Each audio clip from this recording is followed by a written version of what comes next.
Alright guys, Jameson and Alex here. We're back. Today we're bringing you the Oath of the Speed Paladin Subclass. AKA go fast. Yes. This one is from Guillman's Guide to Speed. Makes sense. So more on that Kickstarter here in a little bit. If you're new to the channel, what we're going to do is go through all the abilities gained in the subclass. Yes. We're going to rate the roleplay, combat, and synergy based on the abilities gained in the subclass, how they improve on the base class abilities. And make you go fast. Don't forget to like, comment, subscribe to be entered in our D&D Beyond Sourcebook Bundle giveaway. Yes. All that being said, let's get right to it. So, as with all paladins, we do have some tenets to our oath of going really fast. That we do. Speed is a privilege. Going fast is earned. Safety first. Speed is safe. So we might disagree with that, but not you though. Stopping abruptly is too dangerous. Competition. The only way to know what's fastest is to race. And red line. You must know your limits so you can sometimes ignore them. Plus ultra. Plus ultra. Exactly. We get some oath spells, and I'm going to pause on a couple of these because they're personal favorites. Ensnaring Strike and Expeditious Retreat. So you've got you got red light, green light on the first row. I literally just thought of that. Perfect. And then we have with whole person and Spider Climb. So again, red light. We have we have haste. Protection from energy. So we have double green light, and then I don't know what protection from energy is supposed to be. We have Dimension Door and freedom of movement. So super bright green light with blink across wherever and another green light. We have Tree Stride and Telekinesis. So another green light and some funky colored sickly green because you're moving stuff with your brain. So, a fun little spell list highlighted by two of my 5 favorite spells in 5th edition. Yeah. Hold Person and Hoste. Yeah. Make you go fast. Go fast. On theme. All right. Channel Divinity options at level 3. You get 2. First is Speed Limits. Yes. As an action, you wave the appropriate flag and channel holy energy through it. You can increase... I'm sorry. You can increase or decrease the speed of 4 creatures within 20-foot radius of you by 10 feet for 1 minute. Unwilling creatures must succeed at a Wisdom saving throw against your spell save DC.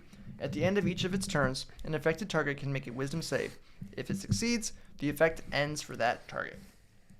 So, go fast. Go fast. Or go slow. Speed Boost is the second option. As a bonus action, you can touch one willing creature and imbue their next attack with kinetically charged power.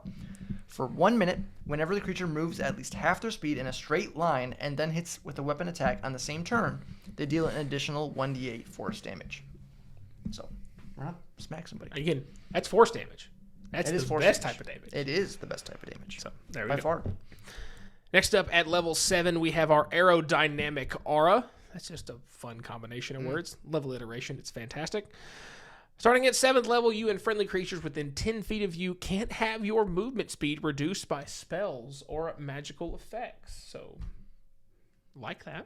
Yep. Especially if, again, for a paladin, so, one of your weaknesses is getting to stuff. Yes. So it's like if something tries to magically say no, you're like, don't care. I'm going to come get you anyway.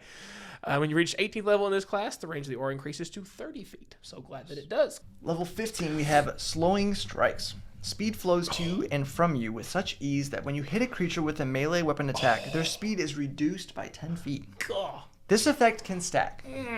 Creatures whose speed has been reduced in this way regain 10 feet of movement speed at the end of their next turn. Okay, I would like you to reread that last sentence, please. Creatures whose speed has been reduced in this way regain 10 feet of movement at the end of their next turn. So as a paladin, what do you get at level 5? Extra attack. So, Ken.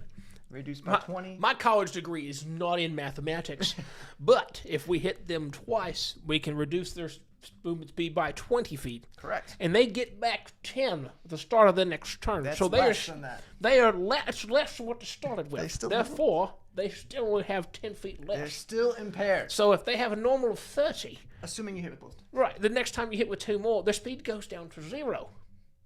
Yes. They can. That's awesome. It is cool. It is very cool.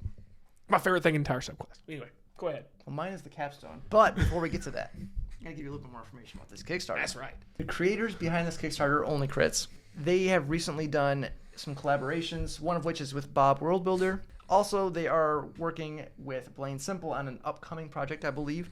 So some cool collaborations with some big channels. Always like that. And now they're working with us, so you know they're cool, right? This Kickstarter is all about going fast. No. Yes. It's not in the title of the... No. And it's kind of an arcane punk theme where it's kind of... Steampunk, but with more magic. Yeah, exactly. So some of the unique elements with this Kickstarter, vehicle creation mechanics. So designing and building your own adventuring or racing vehicles, things like that. Yes. Pod racing? Are we Hey, why not? Are we pod racing in here? 30 plus pre-made arcane punk vehicles, rules for racing, because why not? Enchantments that can act as a route to customize artifacts more specifically, or simply make everyday items more useful. So some really cool stuff there. And of course, with us, some of the things we're all about, character creation options, 40 plus new spells, 50 plus magic items, 10 new potions, 4 new classes, 12 subclasses, all about it. Yes. 6 plus new races, 15 plus personalized backgrounds, 10 plus new feats, 40 plus monsters. Yes. Again, I like the feats option because I think it's one of the more underappreciated aspects of D&D. Really cool, flavorful book about going fast and speed. Speaking of which, the capstone. Track knowledge, because we all know that knowledge is power. I don't know how many cliches and famous quotes I want to throw in this video today, but I'm going to find another one somewhere. As an action, you can transform a radius of 20 feet into your favorite racetrack. I'm thinking back, this is a crazy aside here. I'm thinking back to the doctor's office when you're a kid and they had those big carpet rugs in the middle that had like the little towns with like the little roads going through exactly what you're talking about. That's exactly where my brain went, like, my childhood. Nice. That was my favorite racetrack. A bubble of terrain perfectly designed for you. That for sure was mine. For 1 minute, this perfectly designed course grants the following effects. Everything within this radius is considered difficult terrain for all enemies, even if they're flying or burrowing. That is cool. Down. That is cool. Your speed is doubled, so you're going to get everybody. Yep. And you have 1 additional action on each of your turns. Very nice. I would also at this point like to stress that at level 9, you learn the haste spell. Yep. Shenanigans. Would you like to play a paladin that attacks more times than a fighter? Unless they use action surge. We're not going into that. I'm not talking about that. But baseline, you pop your capstone. Do you know how many divine smites that could be in a single turn? All your spell slots. I mean, it's some. Okay, here's the thing. At some point, 4 spell slots. You would have to do it on principle. Oh yes, absolutely. You have to hit with every attack, which is another thing. But you know. Okay. At level 20, I mean, that's not that much of an accomplishment. You're fighting something with a huge. All right, let's do it. All right, you're a paladin. Smite. But yeah, again, all you do is you scream for science, and then you exactly you divine smite every single one. Yep, you do it. You do it for sure. Heck yeah. It is once a long rest, and I did verify with the creators that the 20-foot radius is an aura. It is an aura. It moves with you. This is all like in pre-release, so there's going to be some stuff that they try to clean up and stuff like that. It's extra clarifications to feedback and things like that too. Of course, always until it's actually printed, it's always open. But yeah, it would be kind of sad if you plop it down in this spot and then like you leave it, or like everything else is like, that's scary. I don't want to go in there. They just ignore it altogether. Which would be fine if you're like a wizard. You're like, nobody wants to come in here. I am safe. But you're a paladin. You want to be up there. Yeah, you want to get them. So that's great. So those are all the abilities. So we'll move on into the rating portion of the video. First up is the roleplay asterisk. As always, talking about roleplay, we're talking about interacting with the world around you, interacting with NPCs, non-combat scenarios, avoiding combat, basically things outside the initiative order. Not talking about your class fantasy history, lore, background. That's on you as a player. We can't rate you, but we can rate the abilities gained in the subclass and how they might improve your potential in those roleplay scenarios. Now that we went fast, we go fast. Roleplay with the paladin. There's a ton of roleplay potential with the spell list. There is. And we have tenants. Don't forget that. We got paladins. There are tenants. There is a slight. We give a slight bonus to paladins because they're the only class in the game that their class or subclass specifically says, here is how your subclass is supposed to be played in terms of flavor. Yes. And there are rules to it. There are rules, and as some of you may know, playing Baldur's Gate, you can go Oathbreaker. If your DM does that to you as well in your games, that's up to you. You can frickin' do it early too. So yes, somebody here did. This guy.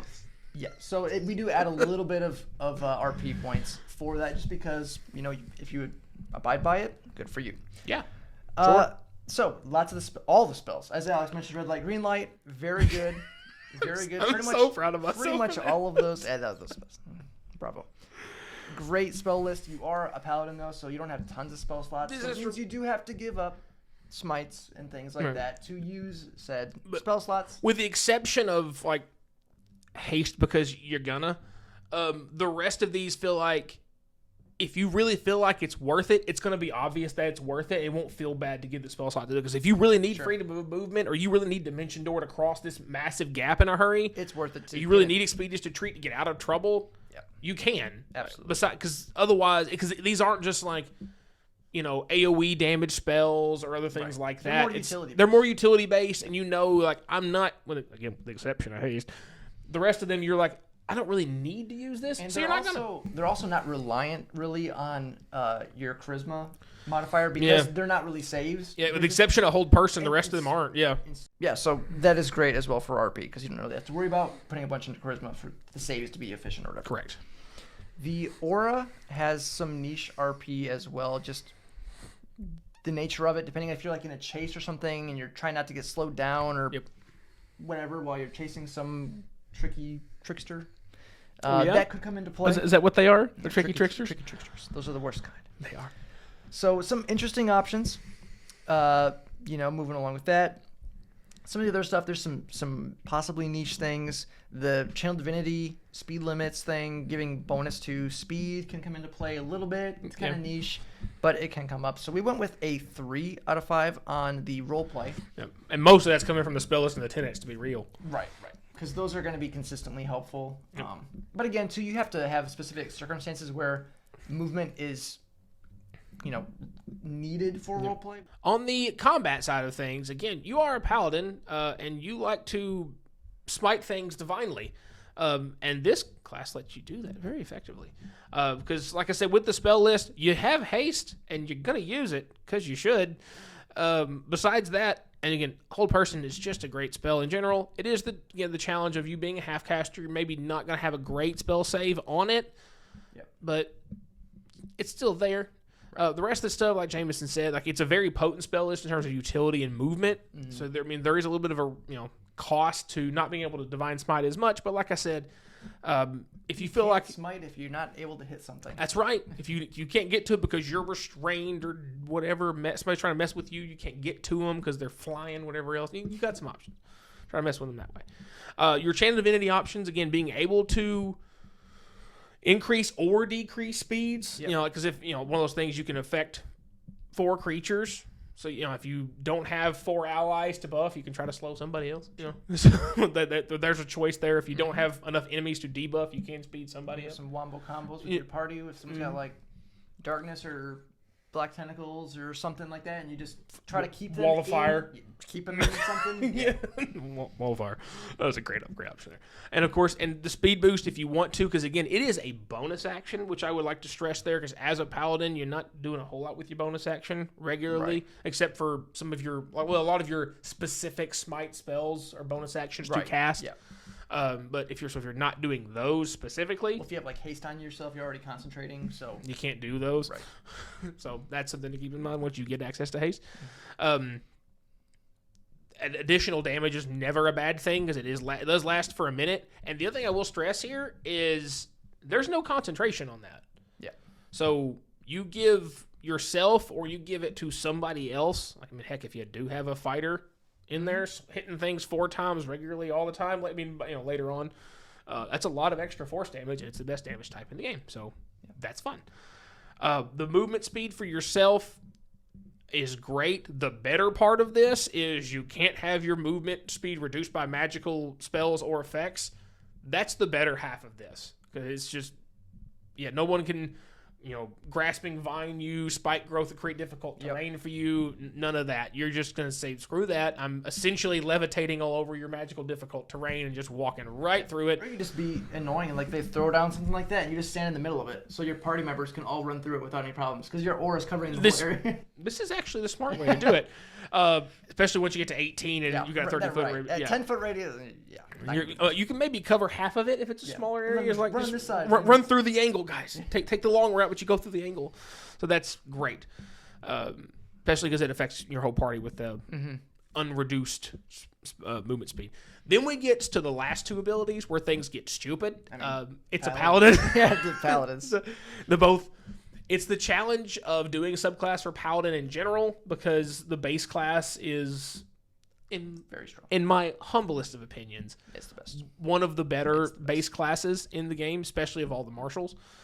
Because healing, they have armor, because you get damage output like you're a barbarian or a rogue, but you've got spells that can heal yourself, and you can you can banish people. You can do you got all kinds. You have base healing that doesn't take your spell slots. You have crit confirms because no one else gets to do that. And again, we know this. They're paladins. The fact that you can just reduce something's speed every time you hit something, and it's not once a turn, dadgummit, it lets you stack it. That's why if you're watching my reaction when Jameson said that, and I love to stress that last sentence, they only get 10 foot of that movement back at the end of your turn. And if you're hasted, you could take out 30 feet of that in a single dadgum turn. Yep. So they're going to be freaking zero. Yep. They're going nowhere. That's awesome. And they're not going to be going anywhere anytime soon. If you just keep hitting them like once a turn, you're negating any movement speed they're getting back. You're going to be very sticky. It's going to be very hard for them to get away from you. I imagine playing this. Once you can get to your target, it's going to be very hard for them to get away from you. Two-handed weapon.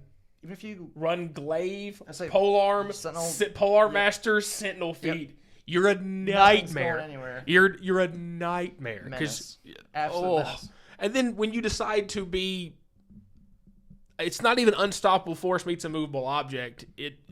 You're a problem. That's really the best way to say it. Because you're creating difficult terrain for everybody else. You hit them, their movement speed's going to be reduced, and they got difficult terrain to deal with. So they literally just cannot move. They can't.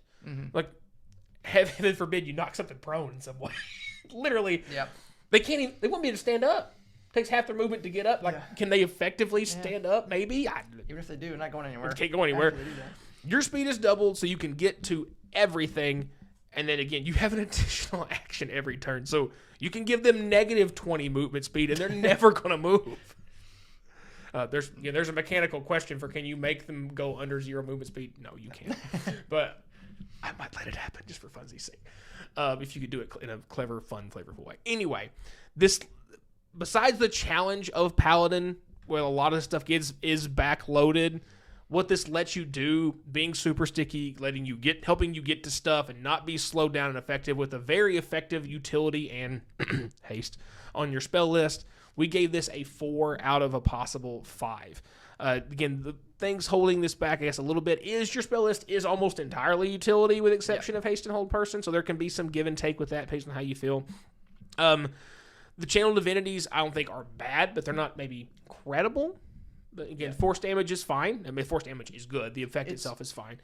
And again, I think a lot of this comes from more of just Paladin is always backloaded in subclasses, so it feels like you're getting just movement speed and unmagically affected movement speed and channel divinities. Pretty much everything combat-wise is like movement-based. Yep. Which is good and bad. Yep. Because if for some reason you already have a bunch of movement from some racial, aka tabaxi, or you're multi-classing from this into barbarian with unarmored movement and stuff, and you're already crazy fast, or you're playing in confined spaces a lot. Yeah. Because you're underground, you're in buildings in an urban environment. That extra movement speed isn't going to help you much. Yeah. So there are some limitations there, but overall, very fun. But wait, we still have synergy. We do have synergy. So, kind of just going over what we've already talked about a lot, this is all about movement speed, being able to get to your opponents, making it hard for them to get away from you once you get to them, which, as a paladin... It's your only real weakness? Your biggest weakness, yes, because mobility is really your biggest hindrance. Because if you can get on something and smite them every single turn, it will not live very long. We could discuss the playability of a dex build or range-based paladin, because you could totally do it. Very awkward. In general rules, they're a melee martial class. Like you're not a ranger. You could play a ranged support paladin. Not a ranged rogue either. Spells. You're trying to get to something. Like you're a barbarian, you're a fighter, you're a paladin. Yep. In most general terms and most common builds, you need to get to something to make yourself your most effective. Yeah. So when we were discussing this, we're like, this is very, very solid. So what we did is we decided where it's really solid is it shores up your biggest weaknesses as a paladin. Mm-hmm. So what we did, without beating around the bush too much, because we already talked a lot about combat, for synergy we gave it 4.5 because it makes you very reliable at getting to things and sticking on them and making their life miserable. Yes, especially once you get past the early challenges of Paladin subclass and you get to just getting to 15. You become a monster once you hit 15 and 20. Yeah. Like absolute monster. More than paladins normally are, I would say. Yeah. So you can just absolutely... Because the thing with your burst damage is going to be absolutely insane, especially once you hit 20, where you can just smite like 5 times in a turn. Like insane. And heaven forbid you crit just one of those. Yeah. You're gonna chunk anything. If you hit 5 times and smite 5 times, and you're hitting with like 3rd, 4th level spell slots buffed up. This is probably because of the way that can be done as a paladin, especially with hit confirms with smites and crit confirms. Again, that's that silliness. I don't think there is a higher burst damage potential in 5th edition, at least for a martial class, than this. It's pretty crazy if you can get that capstone. If you get to the capstone, you get to line up and you actually hit all your attacks. Or heck, you hit 4 out of the 5. Monster. Like it's still monster. It's still monster. So that's awesome. That's very cool, very fun to do. And again, we stress it. You can give you your. gotta make it there. That's the hardest challenge with all classes. If you like that capstone, especially with paladins, because they get theirs at freaking 20. Yep. You got to get there. Yep. But overall, very cool. Very fun. We have done, or at least done a little bit of a evil campaign where all the characters are just at level 20. Yes. And he's intentionally just trying to throw armies of people at us. We're not fighting like people, individuals. Exactly. He's just throwing armies at us. Yes. Which is kind of fun. Yes. That's how you do level 20s. Yeah, because you're either fighting like ancient red dragons and stuff of that nature, or you're fighting armies. Those are the options. But again, that's one of I would encourage groups out there if you want to do something different, because you're like either all the pre-made adventures done by Wizards of the Coast or ones you find out there are 3 to 11, 1 to 10, 5 to 12. All 99% of the time done by 12. Yeah, it's the most balanced at that point. I wonder why Baldur's Gate cuts off at level 12. Because things get wild after that. And it also just becomes so much more unpredictable because your party's resources and everything else, and even the stuff you're fighting at that point can do so much burst damage to you. There's just so much more unpredictability with damage output and legendary resistances, which again, sore subject. Anyway, won't go down that rabbit hole. So again, get to 20 with the capstone with the paladin, especially this one, and do things that make the rest of your group go, you're doing what now? You're a paladin. You can attack 4 times. Oh, yes, I can. Yes. Very fun, very flavorful. Go fast. Go fast. That's it for today, guys. If you enjoyed the video, don't forget to like, subscribe, hit the bell notifications so you know when all of our new videos are coming out. Check out this Kickstarter. You go fast and you go get fast, stuff. get fast. Guillman's Guide to Speed. That's it. As always, guys, thanks for watching.